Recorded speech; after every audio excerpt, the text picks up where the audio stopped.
यदुराज के वंश का वर्णन। यदुराज का वंश 12 दिव्य है। इस वंश में श्री कृष्ण ने जन्म लिया। अब बहुत सुंदर कथा आ रही है और राजा यदु की कथा चालू होने जा रही है और 10वां स्कंद आपके हमारे सामने आ रहा है। जैसे रामचरित में रामायण का हृदय सुंदर कांड है और भागवत कथा में भागवत जी भगवान का 10वां स्कंद है। राजन सावधान हो जाओ, भगवान श्री कृष्ण का जन्म हो। इस वंश की कथा का जो भी श्रवण करेगा उसके वंश में वृद्धि होगी।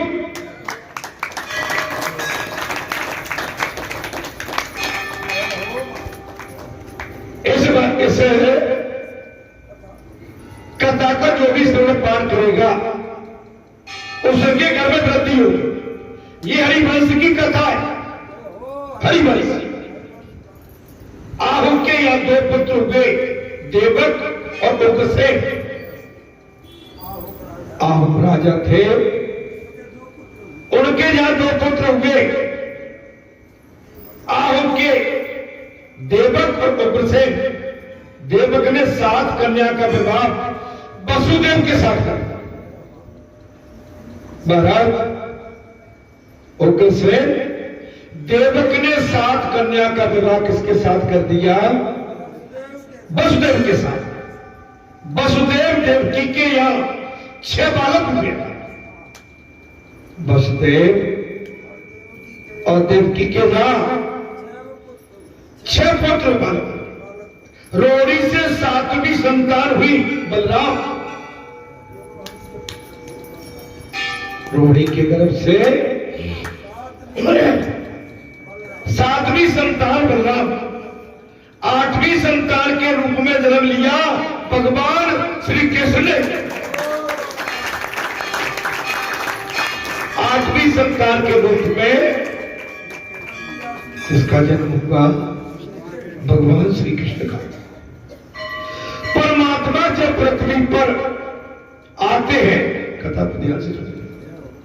परमात्मा जब पृथ्वी पर आते हैं तब भार तो बहुत उठाना पड़ता है। पृथ्वी का भार उतारना पड़ता है और उठाना भी पड़ता है और असहनीय होता। हे संतो महात्माओं, भैया ठीक करो इसको। जो महापुरुष होते हैं,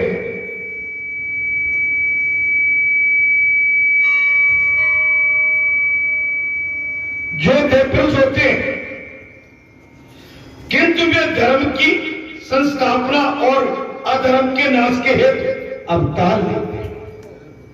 धर्म की स्थापना और अधर्म का नाश करने के लिए ही अवतार लेते हैं। आप समझ लो महाराज, इसका इतिहास साक्षी है।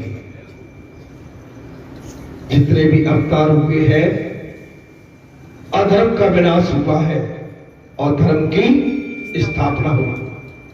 अर्थात भगवान श्री कृष्ण 14 वर्ष मथुरा में रहते थे।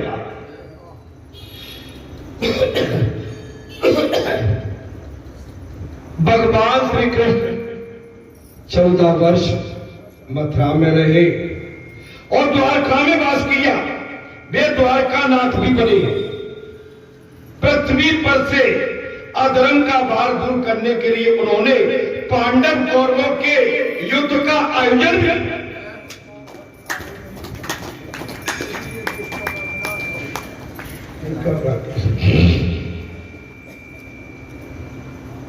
ये संसार में पांडव और कौरव दोनों हैं। पांडव भी है और कौरव भी है और धर्म अधर्म का युद्ध आज भी चल रहा है। आज भी धर्म एवं अधर्म का युग चल रहा है और आप इससे बड़ी बात भी अवगत हैं। आप देखिए कि धर्म वाले भी साधक मिलेंगे और अधर्म का गाता गाने वाले भी बहुत मिलेंगे। और इस समय इसकी कलयुग में जो भरमार है, कलयुग में भरमार। आज मुझे बहुत ताकत लगाना पड़ रही है। हरिओम।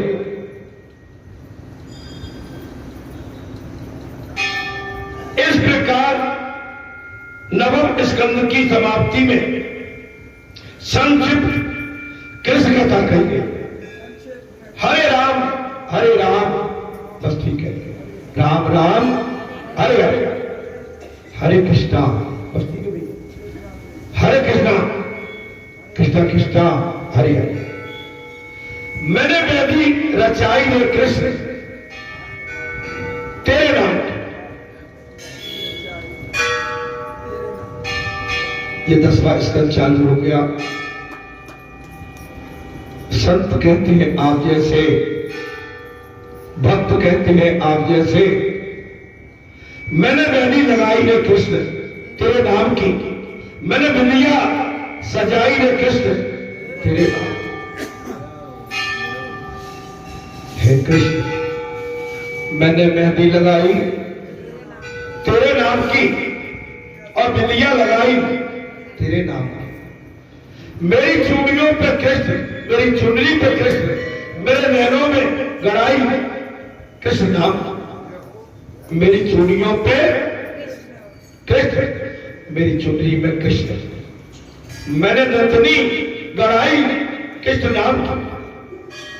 मेरे नैनों में गोकुल वृंदावन, मेरे नैनों में गोकुल एवं वृंदावन। मेरे प्राणों में मोहन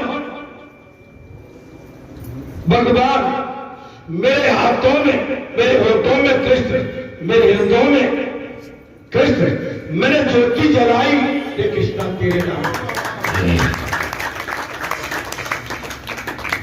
महाराज अब छाया है कृष्ण अंग अंग में, मेरा तनपन रंगा कृष्ण के रंग। मेरे प्रीतम है कृष्ण, मेरे जीवन है कृष्ण, मैंने माला बनाई रे कृष्ण नाम। भगवान कृष्ण का भजन और अपने तन तन में रोम रोम में कृष्ण का जाप करना। अब 10वां स्कंद आरंभ हो रहा है महाराज। भागवत का फल 10वें स्कंद में प्राप्त होता है। भागवत का संपूर्ण फल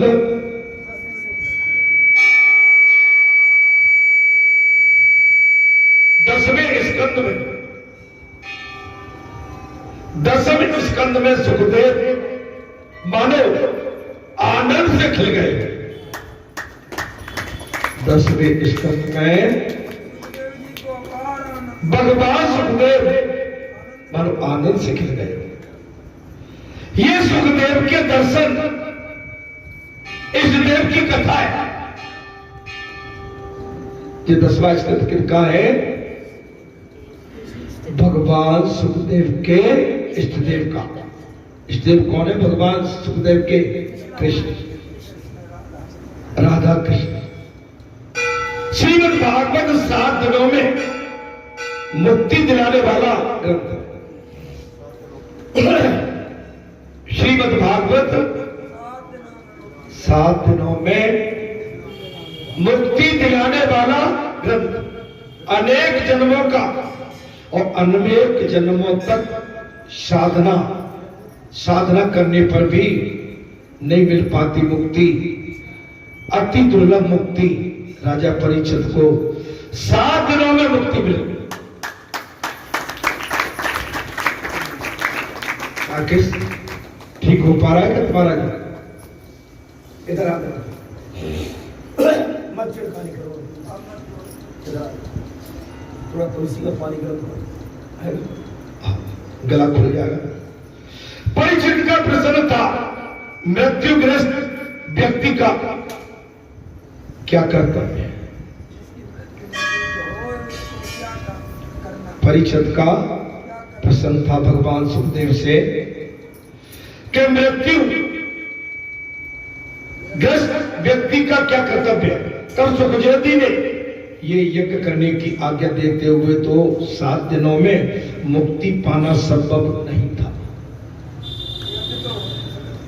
7 दिन में मनुष्य चाहे उसे मुक्ति मिल जाएगी, असंभव हो ही नहीं सकती। जीवन के अंतिम सांस में भी विकार का विचार न आए वैसा उपाय करना। जीवन के अंतिम सांस तक अगर विकार न आए ऐसा उपाय बताए। भगवान सुखदेव ने सोचा कि यदि राजा कृष्ण कथा में तन्मय हो सके तो उसे मुक्ति मिल सके। जो 7 दिन की कथा में तन्मय माने संसार को छोड़ने के बाद कथा में उसकी समाधि लगेगा। समाधि तन्मय का मतलब है समाधि। उसमें सर महाराज और कोई उपाय नहीं। हम कथा कह रहे लेकिन हमारा विचार घर परिवार में अटका है। अपने सुख चैन में, अपने शरीर को संभालने में, सजाने में, घर परिवार की चिंता करने में, इससे हमारा कल्याण 7 दिन की कथा में हो ही नहीं सकता। 7 दिन की कथा का प्रावधान है जो मनुष्य सब त्याग के एक माने खुजली आए तो नाखून न उठे बुझाने के लिए।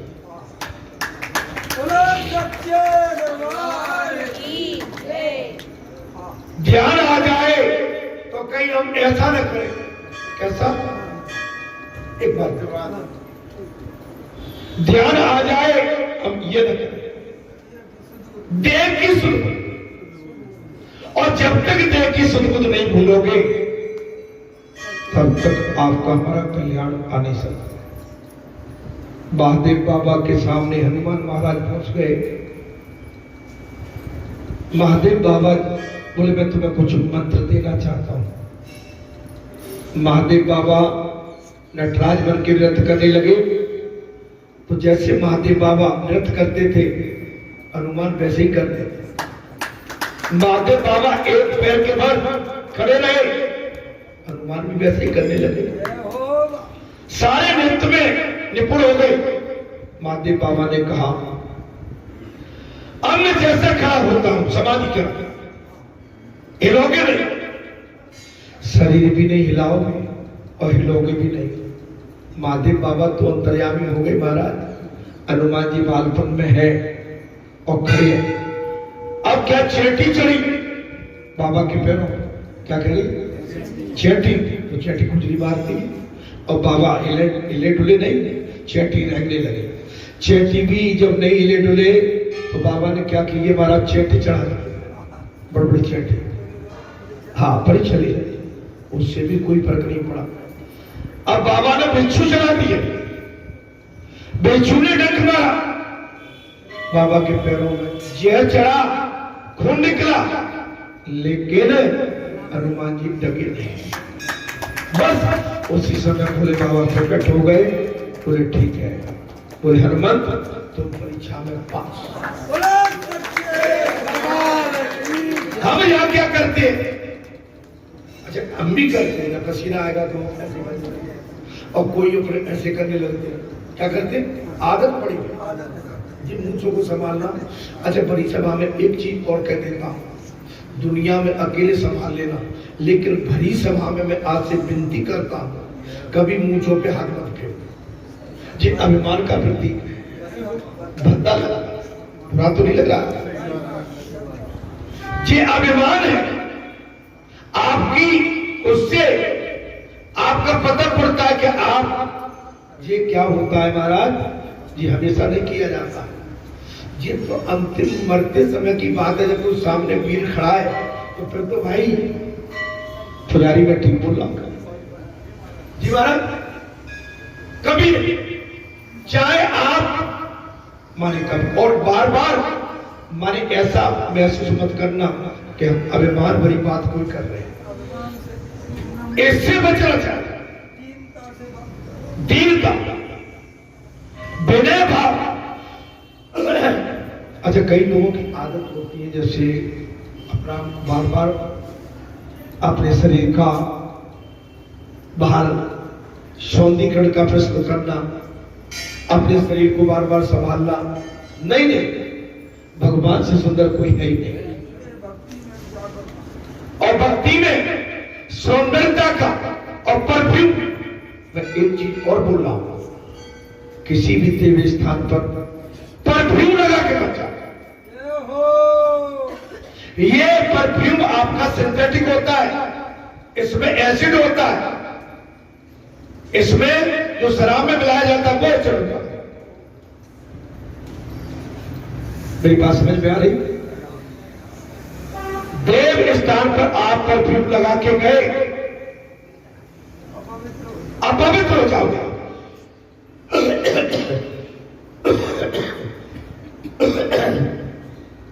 देव स्थान पर बहुत बड़े प्रकार की आवश्यकता है। अभी साधन कथा चलेगी, साधन हम संकल्प लेते हैं, सावन नहीं लगाएंगे।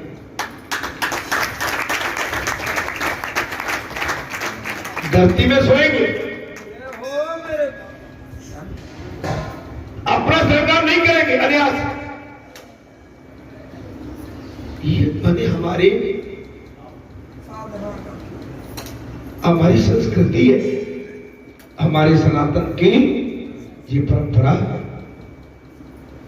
हम और साथ रोज अपने शरीर से बाल भी नहीं खींचेंगे।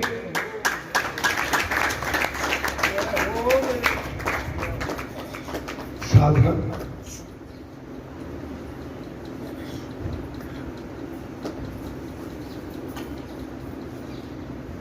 साधना में जब भी आनंद आता है जब आपका व्रत पक्का हो। चलिए, आप पे बन जाए तो कर सकते हैं, और नहीं बनेगा तो फिर भी आप बचने की कोशिश करना है। कथा सुनिए फिर। अनेक जन्मों तक साधना करने पर भी हमको मुक्ति नहीं मिल पाती। अति दुर्लभ मुक्ति है। राजा परीक्षित को 7 दिनों में मुक्ति मिल गई।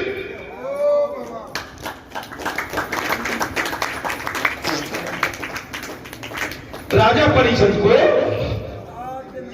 7 दिन के अंदर ही मुक्ति, क्योंकि राजा परीक्षित ने संसारी भाव त्याग किया था। सब कुछ परीक्षित का प्रश्न था, महाराज जीवन के अंतिम सांस में भी विकार नहीं रहा। जी मेरी इच्छा है अंतिम सांस में भी विकार न आवे, ऐसा उपाय बताए महाराज। तो भगवान सुखदेव ने सोचा कि यदि राजा कृष्ण कथा में तन्मय हो सके उसे मुक्ति मिल सके। आप हमको राम कथा में तन्मय अपनी देहास त्याग कर, शरीर का देहास त्याग कर, घर परिवार संसार को त्याग कर, तो हमें कथा में आनंद आएगा, मुक्ति मिलेगी। मुक्ति मन को मिलती है, मुक्ति मन को। जब उठो क्या भैया, आलस नहीं, उठो। आत्मा को मुक्ति किसको मिलती है? मन को, आत्मा को नहीं। आत्मा पवित्र होती है। कुछ आश्चर्य मानते हैं कि आत्मा और परमात्मा एक है।